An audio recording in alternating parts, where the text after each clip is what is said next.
Antony Blinken said that he sees a gap between Israel's stated intent of limiting civilian casualties and reality. And the Secretary of Defense said they could face a strategic defeat given civilian casualties. Is this vocal enough criticism from the administration in your point of view?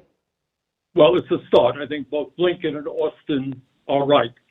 What the president is trying to do is trying to make clear to Netanyahu and his right-wing extremist government is, yes, you can go to war against Hamas, but you cannot go to war against the Palestinian people and cause the horrific damage to human life that we are seeing right now.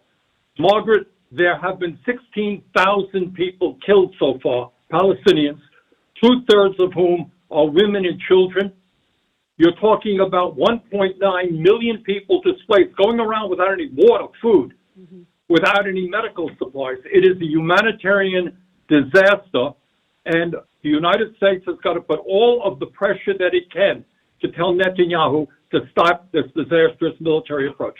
And just to be clear, Israel says it's killed 7,000 militants. They haven't explained how many civilians they estimate they've killed. The U.S. says they can't tally it. The number you cited there is from the Gaza Ministry of Health.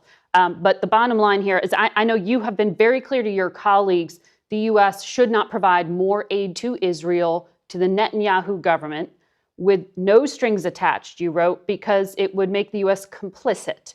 You said, quote, in an all-out war against innocent men, women, and children who have nothing to do with Hamas. What do you believe the Netanyahu government's intent is here? Hard to say.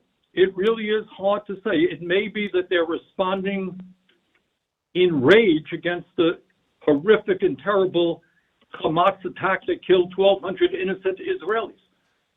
Maybe in some of the right-wing extremist minds, there is the goal to drive the Palestinian people off of Gaza completely. They have now destroyed about half of the housing units in Gaza, so it's hard to predict. But I think when General Austin said, you can win the battle but lose the war, Israel is losing the war in terms of how the world is looking at this situation. And I think that it would be irresponsible for the United States to give Netanyahu another $10 billion to continue to wage this awful war. So